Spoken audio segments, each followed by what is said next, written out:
Hi students, പത്താം തരം തുല്യതാ പഠനത്തിന്റെ ഗണിത ക്ലാസ്സിലേക്ക് എല്ലാവർക്കും സ്വാഗതം. ഇത് നമ്മുടെ 18ാമത്തെ ക്ലാസ് ആണ്. സമവാക്യങ്ങൾ എന്ന 3-ാം അധ്യായത്തിന്റെ 8ാമത്തെ ക്ലാസ്.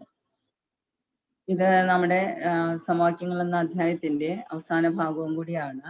ഇവിടെ കുറച്ച് ചോദ്യങ്ങൾ ചെയ്യലാണ് പ്രധാനം. അപ്പോൾ നിങ്ങൾക്ക് ഹോംവർക്ക് ചെയ്യാൻ കുറെ ബുദ്ധിമുട്ട് ഞാൻ കാണുന്നുണ്ട്. പലരും ചെയ്ത് ഇടുന്നില്ല. അതുകൊണ്ട് തന്നെ ടീച്ചർ തന്നെ ചെയ്തിട്ടിരിക്കുകയാണ് ഒരു 5 ചോദ്യങ്ങൾ. അപ്പോൾ എല്ലാവരും അത് ശ്രദ്ധയോടുകൂടി വീണ്ടും കാണുക. നിങ്ങൾക്ക് മനസ്സിലാവും. ആ തരത്തിൽ ടീച്ചർ ലളിതമായിട്ട് പറഞ്ഞുതരാൻ ശ്രമിക്കുന്നുണ്ട് പരമാവധി. അപ്പൊ എല്ലാവരും വീണ്ടും കണ്ട് മനസ്സിലാക്കി തന്നെ ചെയ്യാൻ ശ്രമിക്കുക കേട്ടോ. ഇനി കഴിഞ്ഞ ക്ലാസ്സിൽ തരുന്ന ഹോംവർക്കിന്റെ ഉത്തരമാണ് ടീച്ചർ ആദ്യം കാണിച്ചു തരാൻ പോകുന്നത്. ഘടകങ്ങളാക്കി സമവാക്യ രൂപത്തിൽ എഴുതുക. ഇതായിരുന്നു നമ്മുടെ ചോദ്യം.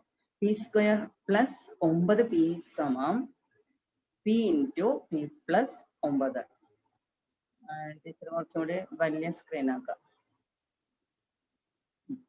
അപ്പൊ പി സ്ക്വയർ പ്ലസ് 9p എന്ന് പറയുമ്പോൾ രണ്ട് പദത്തിലും p ഉണ്ട്. ആ രണ്ട് പദത്തിലുള്ള pനെ പുറത്തേക്ക് എടുത്തിട്ട് ബാക്കിയുള്ളതാണ് ബ്രാക്കറ്റിലാക്കുന്നത്.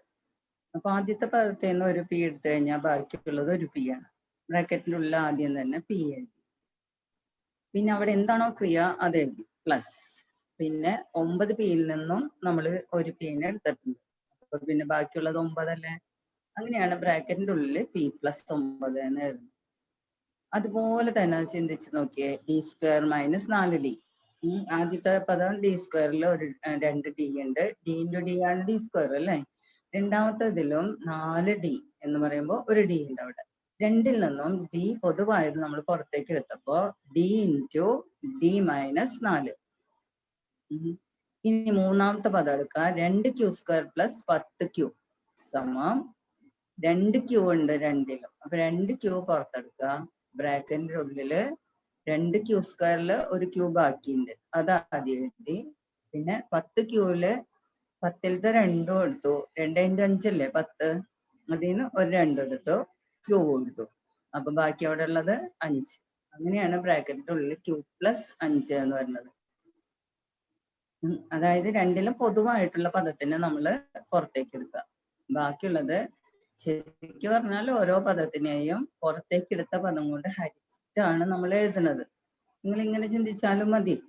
ടീച്ചർ ഇപ്പൊ പറയണത് പോലെ 3y സ്ക്വയർ പ്ലസ് 15y രണ്ടിലും പൊതുവായിട്ടുള്ളത്. ഓക്കെ, y സ്ക്വയർ ആണ് ആദ്യത്തേല്. 2y ഉണ്ട് അവിടെ. രണ്ടാമത്തെ പദത്തിൽ 15yയില് ഒരു y ഉണ്ട്. അപ്പൊ അവിടെ y കോമൺ ആണെന്ന് മനസ്സിലായി.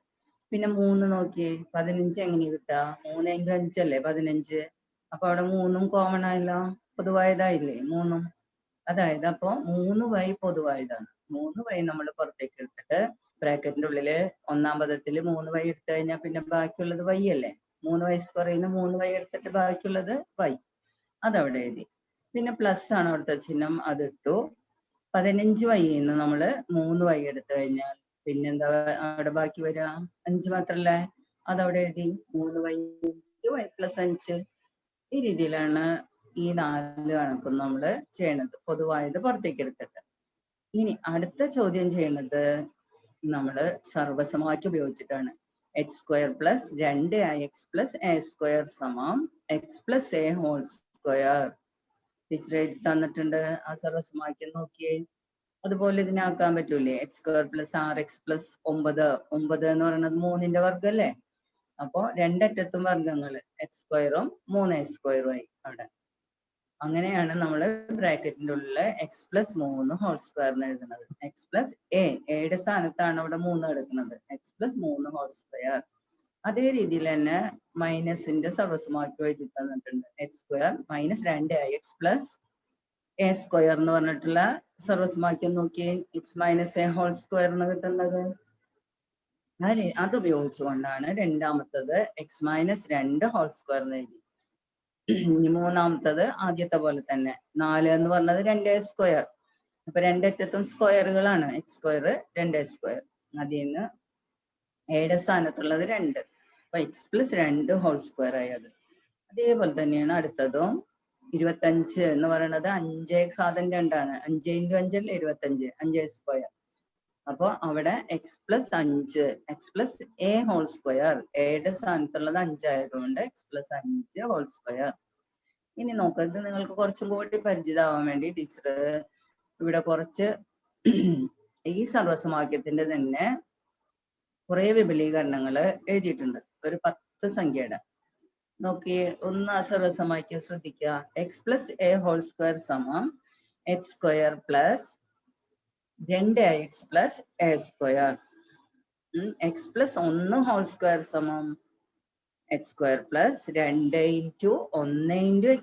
2x എന്ന് പറഞ്ഞാൽ 2 × എയുടെ സ്ഥാനത്ത് ഇവിടെ ഉള്ളത് 1 ആണ്. x പ്ലസ് 1² അതിന്റെ ഉത്തരം എന്താവും നോക്കിയേ, x² പ്ലസ് 2x പ്ലസ് 1. അപ്പൊ തിരിച്ച് ചിന്തിച്ചു നോക്കിയേ, x² പ്ലസ് 2x പ്ലസ് 1 എന്തായിരിക്കും അതിന്റെ ഘടകങ്ങള്? x+1 whole square.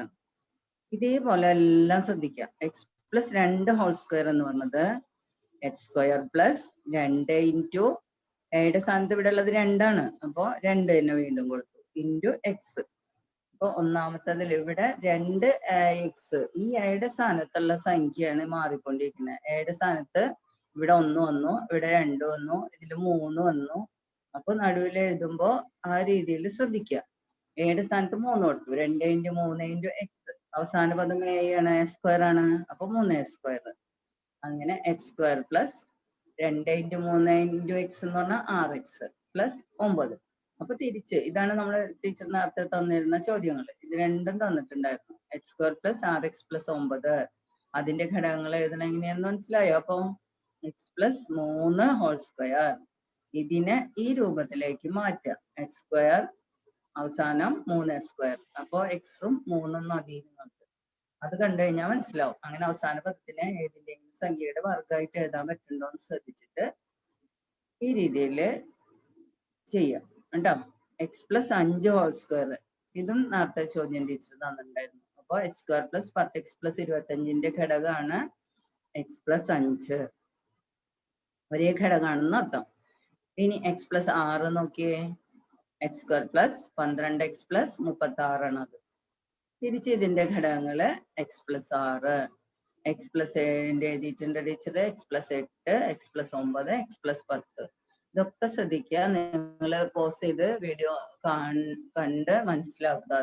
അപ്പൊ ഇതിന്റെ ഘടകങ്ങൾ തിരിച്ചെഴുതാനും നിങ്ങൾക്ക് മനസ്സിലാവും. അതിന് വേണ്ടിയിട്ട് ടീച്ചർ ഇട്ടിട്ടുള്ളതാണ് ഈ കാര്യങ്ങളെല്ലാം കേട്ടോ. ഇത് നോട്ട്ബുക്കിൽ പകർത്തി വെച്ചോ, ഇത് കുഴപ്പമില്ല. എല്ലാം ആവശ്യമുള്ളത് പകർത്തി വെച്ചാൽ മതി ടീച്ചർ പറയാം. ഇതിലെല്ലാം പകർത്തി വെക്കേണ്ടത് തന്നെയാണ്, നിങ്ങൾക്ക് പഠിക്കാൻ വേണ്ടിയിട്ടാണ്. അതുകൊണ്ട് ഇതൊക്കെ നോട്ട്ബുക്കിലേക്ക് പകർത്തി വെക്കുക. ഇനി അടുത്തത് ഈ തരത്തിലുള്ള ചോദ്യങ്ങൾ ഘടകങ്ങളാക്കല് പഠിച്ചുകൊണ്ട് ചെയ്യേണ്ടതായിട്ടുള്ള വഴിക്കണക്കുകളാണ്. ഒരു ചതുരത്തിന്റെ വലിയ വശത്തിന് ചെറിയ വശത്തേക്കാൾ 20 മീറ്റർ നീളം കൂടുതലാണ്. ഇതിന്റെ പരപ്പളവ് 224 ചതുരശ്ര മീറ്റർ ആണെങ്കിൽ വശങ്ങളുടെ നീളം എത്രയാണ്? ഇതാണ് നമ്മുടെ ചോദ്യം. അപ്പൊ ടീച്ചർ അവിടെ ഒരു ചതുരം വരച്ചിരിക്കുന്നത് കണ്ടല്ലോ നിങ്ങള്. അതിന്റെ ഒരു വശം x, അപ്പോ മറ്റേ വശം നീളം കൂടിയ വശം x+20. ഇനി നോക്കാം, ചെറിയ വശം x ആയാൽ വലിയ വശം x+20 ആകും. ഇതാണ് ചോദ്യത്തിൽ തന്നിട്ടുള്ള കാര്യം. ഇനി പരപ്പളവ് എന്താണ് ചതുരത്തിന്റെ? നീളം ഇൻറ്റു വീതി അല്ലേ? അപ്പോ x × x+20 അതാണ് നമുക്ക് തന്നിട്ടുള്ളത് 224 എന്ന്. അപ്പൊ നമ്മൾ ആ രീതിയിൽ എഴുതി x × x+20 സമയം 224. ഇനി x × x+20 ഇതെങ്ങനെയാ ഗുണിക്കുക? x കൊണ്ട് x നെയും ഗുണിക്കണം, x കൊണ്ട് 20നെയും ഗുണിക്കണം. അപ്പൊ x² പ്ലസ് 20x സമം 224. ഇതിനെ x² plus 2x plus a² plus x² സമം x+a ഹോൾ സ്ക്വയർ നേരത്തെ കാണിച്ചെന്നില്ലേ ടീച്ചർ ഈ സമവാക്യം? ഈ സമവാക്യത്തിന്റെ രൂപത്തിലാക്കണം എന്നുണ്ടെങ്കിൽ ഈ നടുവിലത്തെ പദം എന്ന് പറഞ്ഞാൽ നമ്മൾ നേരത്തെ കണ്ടു 2ax ആണെന്ന് അല്ലെ.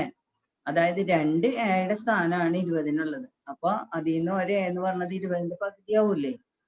2a ആണ് 20. അപ്പൊ ഒരു a എന്ന് പറഞ്ഞത് 20ന്റെ പകുതി. അപ്പൊ 20ന്റെ പകുതിയുടെ വർഗം a² ആണ് വരേണ്ടത് ഇവിടെ. പകുതിയുടെ വർഗം ഇതിന്റെ ഇവിടെ ചേർത്ത് കൊടുത്താൽ നമുക്ക് ഇതേപോലെ ഒന്നിച്ചൊരൊറ്റ സ്ക്വയർ ആയിട്ട് പെർഫെക്റ്റ് സ്ക്വയർ എന്നാണ് പറയാം, പൂർണ്ണ വർഗമായിട്ട് എഴുതാൻ പറ്റും. അതിനു വേണ്ടിയിട്ട് ഈ സമവാക്യത്തില് x² പ്ലസ് 20x അതിന്റെ വലതുവശത്തും 224 കൂടെ സമത്തിന്റെ രണ്ടു വശത്തും ചേർത്തില്ലെങ്കിൽ സമം എന്ന് പറഞ്ഞാൽ ടീച്ചർ മുന്നേ പറഞ്ഞിട്ടുണ്ട് ബാലൻസ് ആണ്, ത്രാസിന്റെ പോലെയാണ്, രണ്ട് തട്ടുകളാണ്. അപ്പൊ രണ്ട് തട്ടിലും കട്ടിയിട്ടില്ലെങ്കിൽ ഒരേ നിലയ്ക്ക് നിൽക്കില്ല, സമമായിട്ട് നിൽക്കൂല.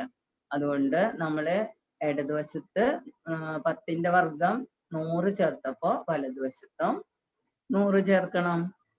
ഉണ്ടാ 10ന്റെ വർഗം രണ്ട് ഭാഗത്തും കൂട്ടണം. അപ്പൊ x² + 20x + 100 224 + 100. അപ്പൊ 224 കൂടെ 100 കൂട്ടിയപ്പോ 324 ആയി. ഇനി ഇതിന് നമുക്ക് പൂർണ്ണവർഗമായിട്ട് എഴുതാം x + 10² ഇതിനാണ് ഈ സർവ്വസമവാക്യം പഠിക്കണം എന്ന് പറയുന്നത്. ഇത് ഉപയോഗിച്ച് നമ്മളിവിടെ x + 10² = 324 എന്ന് എഴുതി. അപ്പൊ x + 10 എന്ന് പറഞ്ഞത് എന്തായിരിക്കും? 324ന്റെ വർഗമൂലം. വർഗമൂലം നമ്മൾ മുന്നേ പഠിച്ചാലേ, കുറെ എഴുതി തന്നിട്ടില്ലേ ടീച്ചർ, അതിലേക്ക് നോക്കിയാൽ ഇതിന്റെ വർഗമൂലം കിട്ടും. 324ന്റെ വർഗമൂലം 18. അപ്പൊ x കാണുമ്പോ +10 അപ്പുറത്തേക്ക് പോകുമ്പോ -10 ആയി. 18 - 10 = 8. ആ ചതുരത്തിന്റെ ഒരു വശമാണ് x. അപ്പോ വശങ്ങൾ എന്തായി? 8 മീറ്ററും രണ്ടാമത്തെ വശം അതിൽ കൂടെ 20 കൂടിയതാണ്, 28 മീറ്ററുമായി. ഇതാണ് നമ്മുടെ ഒന്നാമത്തെ ചോദ്യം കഴിഞ്ഞു. ഇനി രണ്ടാമത്തെ ചോദ്യത്തിലേക്ക് കടക്കാം. രാജിന്റെ കൈവശം സമചതുരാകൃതിയിലുള്ള ഒരു സ്ഥലം ഉണ്ടായിരുന്നു. പണത്തിന് ആവശ്യം വന്നപ്പോ ഒരു ഭാഗത്തായി 8 മീറ്റർ വീതിയിൽ സ്ഥലം വിറ്റു. ഇപ്പോൾ 20 ചതുരശ്ര മീറ്റർ സ്ഥലമുണ്ട്. വശങ്ങളുടെ അളവുകൾ എന്തായിരിക്കും? ഇതാണ് ചോദ്യം. അപ്പൊ നോക്കിയേ, ഈ പടം നോക്കിയേ, പടത്തിൽ കണ്ടോ നിങ്ങള്? വശം 8 മീറ്റർ വീതിയിലാണ്. ഇതാകെ സമചതുരാണ്. ഇതിന്റെ വശങ്ങൾ x ആണ്. ഇതിന്ന് 8 മീറ്റർ വീതിയിൽ മുറിച്ചു കൊടുത്തു. അതായത് ഈ വലിയ കഷ്ണമാണ് മുറിച്ചു കൊടുത്തിട്ടുള്ളത്. ബാക്കി ഇത് മാത്രമേ ഉള്ളൂ. അപ്പൊ അയാൾക്ക് ഇനി ബാക്കിയുള്ള സ്ഥലത്തിന്റെ നീളവും വീതി എന്താണ്? ഒരെണ്ണം x-ഉം ഒന്ന് x - 8 ആണ്. നീളവും വീതിയും x-ഉം ഒരു വശം x, മറ്റേ വശം x - 8 ആണ്. ഇതിന്റെ പരപ്പളവാണ് 20 മീറ്റർ എന്ന് തന്നിട്ടുള്ളത്. ഇതിൽ നിന്നും അയാളുടെ അളവുകൾ എന്തായിരിക്കും? ഇപ്പൊ ഉള്ള വശത്തിന്റെ അളവുകൾ എന്തായിരിക്കും എന്നാണ് നമ്മള് കണ്ടുപിടിക്കേണ്ടത്. അതായത് x കണ്ടുപിടിച്ചു കഴിഞ്ഞാൽ നമുക്ക് കിട്ടും രണ്ടും. അപ്പൊ സമചതുരത്തിന്റെ വശം x എന്നെടുത്തു. പടത്തിൽ നമ്മൾ x എന്ന് എഴുതിയിട്ടുണ്ടല്ലോ. ഇനി 8 മീറ്റർ വീതിയിൽ വിറ്റതിന് ശേഷം ബാക്കി വന്ന സ്ഥലത്തിന്റെ വശങ്ങള് x-ഉം x - 8ഉം കണ്ടതല്ലേ നിങ്ങൾ പടത്തില്? ഇപ്പോഴത്തെ സ്ഥലത്തിന്റെ പരപ്പളവ് ആ വശങ്ങൾ തമ്മിൽ ഗുണിച്ചത് x × x - 8. x × x - 8 = 20 എന്ന് നമുക്ക് തന്നിട്ടുണ്ട് ചോദ്യത്തില്. ഇനി നമ്മള് x² - 8x എന്ന് കിട്ടി. അതിനെ ഗുണിച്ചപ്പോ x × x x², x × -8 -8x 20. ഇതിനെ പൂർണ്ണവർഗമാക്കാൻ വേണ്ടി എന്ത് ചെയ്യണം? നേരത്തെ കണ്ടില്ലേ നിങ്ങള്? x-ന്റെ ഗുണോത്തരത്തിന്റെ പകുതിയുടെ വർഗം. അതായത് ഇവിടെ 8, x-ന്റെ കൂടെ ഉള്ളത് 8, 8ന്റെ പകുതി എടുക്കുക. 8ന്റെ പകുതി എത്രയാണ്? 4. 4ന്റെ വർഗം എത്രയാ? 4² അഥവാ 16. അത് ഇടതുവശത്തും വലതുവശത്തും ചേർത്ത് കൊടുക്കുക. അപ്പോഴാണ് നമുക്ക് ഈ സർവ്വസമവാക്യം പോലെ എഴുതാൻ പറ്റുള്ളൂ. അപ്പൊ 8ന്റെ പകുതി 4, 4ന്റെ വർഗം 16, രണ്ടു വശത്തും ചേർത്തു സമവാക്യത്തിന്റെ. ഇപ്പൊ ഈ സമവാക്യത്തിന് നമുക്ക്, ഈ രണ്ടാംകൃതി സമവാക്യത്തിന് നമുക്ക് ഈ രീതിയിൽ എഴുതാം. പൂർണ്ണവർഗമായിട്ട് x - 4² സമം 20 + 16 36. ഇവിടെ മൈനസ് വന്നു കഴിഞ്ഞാൽ ഇങ്ങനെയാവും പൂർണ്ണവർഗം കേട്ടോ. x - 4² എല്ലാം പ്ലസ് ആണെങ്കിൽ പ്ലസ് വരും. 16 എന്ന് പറഞ്ഞത് 4ന്റെ വർഗമാണ്, 4² 4² എന്ന് എഴുതാൻ പറ്റിയോണ്ടാണ് 4നെ ഇവിടെ എടുത്തിട്ടത് നമ്മൾ. x - 4² സമം 36. അപ്പോ x - 4 എന്ന് പറഞ്ഞത് ഇതിന്റെ വർഗമൂലം, 36ന്റെ വർഗമൂലം എത്രയാ? 6.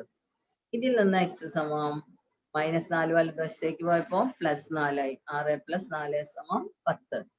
അപ്പൊ ഒരു വശം 10 മീറ്റർ എന്ന് കിട്ടി. മറ്റേ വശം എന്താവും? 10 - 8 x - 8 അല്ലേ മറ്റേ വശം. ഇപ്പൊ 10 - 8 കുറയ്ക്കുക 2 മീറ്റർ. ഓക്കെ, അടുത്ത കണക്കിലേക്ക് പോവാം നമുക്ക്. ചതുരാകൃതിയായ ഒരു കൃഷിസ്ഥലത്തിന്റെ ചുറ്റളവ് 32 മീറ്ററും പരപ്പളവ് 60 ചതുരശ്ര മീറ്ററുമാണ്. സ്ഥലത്തിന്റെ വശങ്ങളുടെ അളവുകൾ കാണുക. ചതുരത്തിന്റെ ഒരു വശം എക്സ് എന്നെടുത്തു, മറ്റേ വശം വൈ എന്നെടുത്തു. ചുറ്റളവ് എന്ന് പറഞ്ഞാൽ എന്താണ്? രണ്ട് നീളവും രണ്ട് വീതിയും കൂടി കൂട്ടിയതാണ് അല്ലെ? ചുറ്റുമുള്ള അളവ് കൂട്ടിയത്. ചുറ്റുമുള്ള അളവ് എന്ന് പറയുമ്പോൾ രണ്ട് നീളം രണ്ട് വീതി. അപ്പോ അതാണ് എക്സും വൈയും നമ്മൾ എടുത്തിട്ടുള്ളത്. ചുറ്റളവ് സമം 2 × x+y. 2 × x+y സമം 32. കാരണം നമുക്ക് അവിടെ തന്നിട്ടുണ്ട് ചുറ്റളവ് 32 എന്ന്. x+y എന്ന് പറയുന്നത് ഗുണനമായിട്ടുള്ള 2 വലതുവശത്തേക്ക് പോകുമ്പോൾ ഹരണമായി. 32 ഹരിക്കണം 2 സമം 16. x+y സമം 16. x+y സമം 16. എന്താ? x+y സമം 16.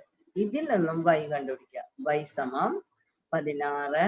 ഇവിടത്തെ കൂട്ടണം എക്സ്, വലതുവശത്തേക്ക് പോയപ്പോ കുറയ്ക്കണം എക്സ് ആയി. 16 - x.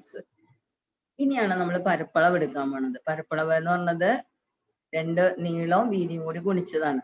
നീളം ഇൻറ്റു വീതി, അതായത് എക്സ് ഇൻറ്റു വൈ. ഇവിടെ ഒരു വശം എന്നാണ് ടീച്ചർ എഴുതിയിരിക്കുന്നത്, മറ്റേ വശം എന്നായിരിക്കുന്നത് നീളവും വീതിയാണ് കേട്ടോ. ഇനി എക്സ് ഇൻറ്റു വൈ സമം 60. പരപ്പളവ് 60 എന്ന് തന്നിട്ടുണ്ട് നമുക്ക്. ഇനി നോക്കാം, ഇവിടെ വൈയുടെ സ്ഥാനത്ത് നമ്മൾ നേരത്തെ വൈ സമം കണ്ടുവച്ചിട്ടുള്ളത് കൊടുക്കുക. 16 - x. അപ്പൊ എക്സ് ഇൻറ്റു 16 - x ഇപ്പൊ നമുക്ക് ഒരു ചരത്തിലായി കിട്ടി. ഇങ്ങനെ കൊടുക്കുമ്പോ സമം 60. അതായത് എക്സും വൈയും എന്ന് പറയുന്നത് രണ്ടക്ഷരം ഇല്ലാണ്ട് ഒരക്ഷരത്തിലായി നമ്മുടെ കണക്ക്. അപ്പൊ പരപ്പളവ് സമം എക്സ് ഇൻറ്റു 16 - x സമം 60. ഇനി എക്സ് കൊണ്ട് രണ്ട് പദത്തിനെയും ഗുണിക്കുമ്പോ 16x - x² സമം 60. ഇതിന് -x² മുന്നിൽ വരും. നമ്മൾ എടുക്കുമ്പോ അതിന്റെ ചിഹ്നം കൂടി വരും. അപ്പൊ അതിന്റെ ചിഹ്നം പ്ലസ് ആവാൻ വേണ്ടിയിട്ട് നമ്മള് ഇതില് ഈ സമവാക്യത്തിന്റെ രണ്ട് വശത്തും ഒരേ ക്രിയ ചെയ്യാമെന്ന് ടീച്ചർ മുന്നേ പറഞ്ഞിട്ടുണ്ടല്ലോ. ഒരേ ക്രിയ ചെയ്താൽ ഈ സമവാക്യത്തിന്റെ വിലയ്ക്ക് മാറ്റം വരില്ല. അപ്പോൾ ടീച്ചർ ചെയ്യണത് ഇടതുവശത്ത് -1 കൊണ്ട് ഗുണിച്ചു, വലതുവശത്തും -1 കൊണ്ട് ഗുണിച്ചു. അങ്ങനെ ചെയ്യുമ്പോ എന്താ സംഭവിക്കുന്നതെന്ന് വെച്ചാൽ പ്ലസ് ഒക്കെ മൈനസ് ആവും, മൈനസ് ഒക്കെ പ്ലസ് ആവും.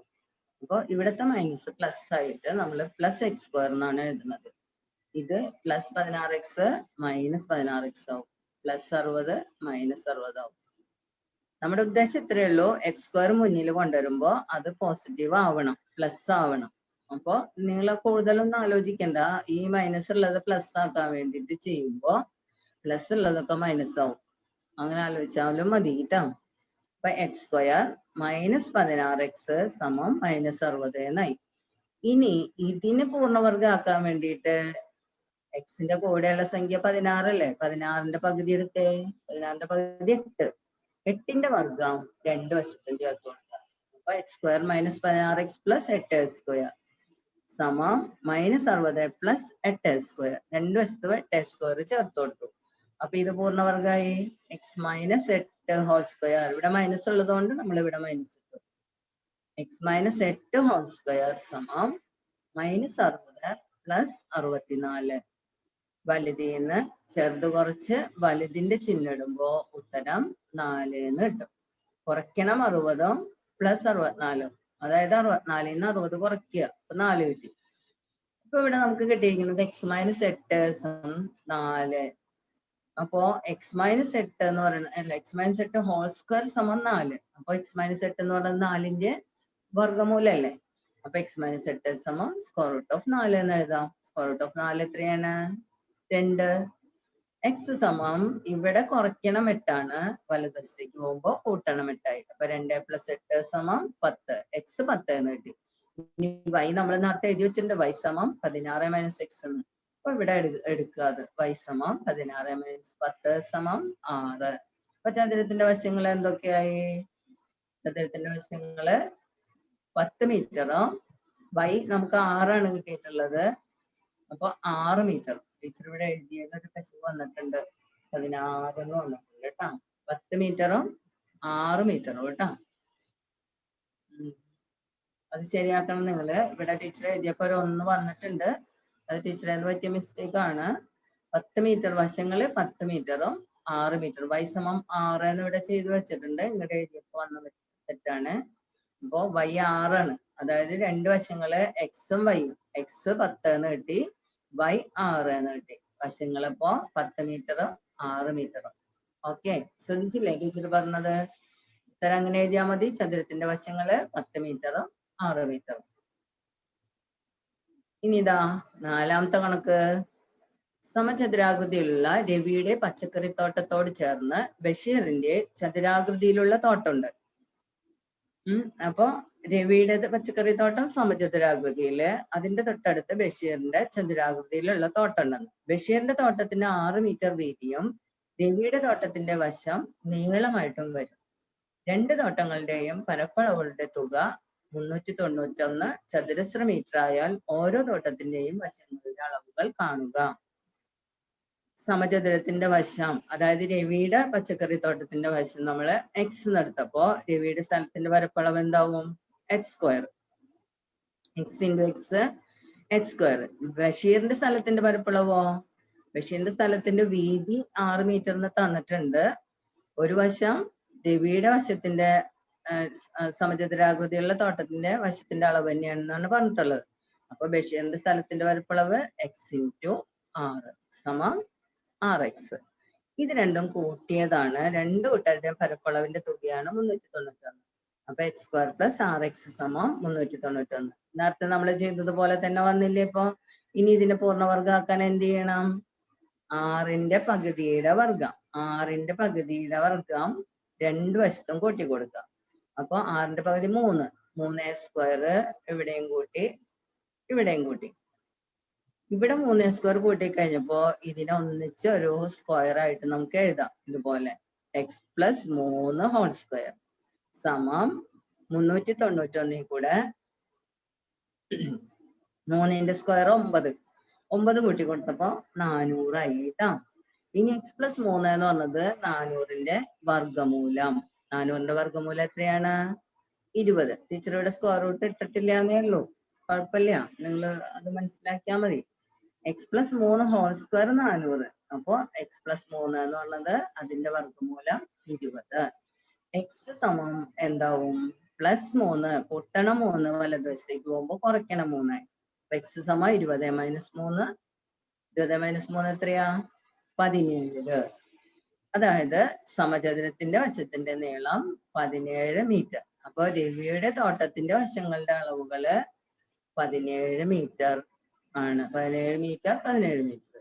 ബഷീറിന്റെ തോട്ടത്തിന്റെ വശങ്ങളുടെ അളവുകൾ എന്താ? ഒരെണ്ണം രവിയുടെ ആണ്, ഒരെണ്ണം 6 മീറ്റർ എന്ന് ഇവിടെ നമ്മുടെ ചോദ്യത്തിൽ തന്നെ തന്നിട്ടുണ്ട്. 6 മീറ്റർ വീതിയും എന്ന് പറഞ്ഞിട്ട് ചോദ്യത്തിൽ തന്നിരിക്കുന്ന കണ്ടോ? 6 മീറ്റർ അവിടെ കണ്ടില്ലേ നിങ്ങള്? 6 മീറ്റർ വീതി. അപ്പൊ ബഷീറിന്റെ തോട്ടത്തിന്റെ വശങ്ങളുടെ അളവുകള് 17 മീറ്ററും 6 മീറ്ററും. ഓക്കെ, ഇനി ഒരു കണക്കും കൂടി ഉണ്ട്, കുറച്ചും കൂടി ചെറുതാണ് അത്. തുടർച്ചയായ രണ്ട് ഇരട്ടസംഖ്യകളുടെ ഗുണനഫലം 168 ആയ സംഖ്യകൾ ഏവ? തുടർച്ചയായ ഇരട്ടസംഖ്യകൾ എങ്ങനെയായിരിക്കുക? 2ൽ കൂടെ 2 കൂട്ടിയാൽ 4 കിട്ടും, അതിൽ കൂടെ 2 കൂട്ടിയാൽ 6 കിട്ടും. അപ്പൊ ഇരട്ടസംഖ്യകൾ 2, 4, 6, 8, 10 ഇങ്ങനെ പോണ സംഖ്യകളാണ് ഇരട്ടസംഖ്യകൾ. എങ്ങനെ കിട്ടുന്നത്? 2 വീതം കൂട്ടിയിട്ടല്ലേ. അപ്പൊ ഒരെണ്ണം x എന്ന് വിചാരിച്ചാൽ അടുത്തത് തൊട്ടടുത്തത് x + 2 ആകും അല്ലെ? അതാണ് അവിടെ എഴുതിയിട്ടുള്ളത്. തുടർച്ചയായ ഇരട്ടസംഖ്യകള് x-ഉം x + 2-ഉം. ഇവയുടെ ഗുണനഫലം, തുടർച്ചയായ രണ്ട് ഇരട്ടസംഖ്യകളുടെ ഗുണനഫലം x × x + 2 സമം 168. ഇതാണ് നമുക്ക് തന്നിട്ടുള്ളത്. അപ്പൊ ഇതും മുമ്പ് കണ്ടതുപോലെ തന്നെ സമവാക്യം വന്നിരിക്കണം. നോക്കിയേ, x × x x², x × 2 2x സമം 168. ഇതിനെ പൂർണ്ണവർഗമാക്കാൻ എന്ത് ചെയ്യണം? അപ്പൊ ഇനി 2ന്റെ പകുതിയുടെ വർഗം കൂട്ടണം. 2ന്റെ പകുതി എത്രയാ? 1 അല്ലേ? 1ന്റെ വർഗം 1a². 1ന്റെ സ്ക്വയർ 1 തന്നെ ആയതുകൊണ്ടാണ് ടീച്ചർ ഇവിടെ സ്ക്വയർ ഇടാഞ്ഞത് കേട്ടോ. ഇത് 1a² ഇവിടെയും കൂട്ടി ഇവിടെയും കൂട്ടി. 1a² എന്ന് പറഞ്ഞാൽ 1 × 1. 1 × 1 1 തന്നെയല്ലേ? അതുകൊണ്ടാണ് ടീച്ചർ ഇവിടെ സ്ക്വയർ എഴുതാഞ്ഞത്. ഇനി ഇതിന്റെ പൂർണ്ണവർഗ രൂപമാണിത്. x + 1² സമം 168 കൂടെ 1 കൂട്ടി 169. x + 1ന്റെ വർഗമൂലം x + 1, x + 1² വർഗമൂലം x + 1. അപ്പൊ അതെന്താണ്? 169ന്റെ വർഗമൂലം. 169ന്റെ വർഗമൂലമാണ് 13. ടീച്ചർ വർഗമൂലങ്ങള് അറിയാൻ വേണ്ടിയിട്ട് ഒരു 30 സംഖ്യയുടെ വർഗം അവിടെ എഴുതി തന്നിട്ടുണ്ട് കേട്ടാ. അതൊക്കെ എഴുതി വെച്ചിട്ടുണ്ടെങ്കിൽ നിങ്ങൾക്കിപ്പോ പെട്ടെന്ന് മനസ്സിലാവും. 169ന്റെ വർഗ്ഗമൂലം 13.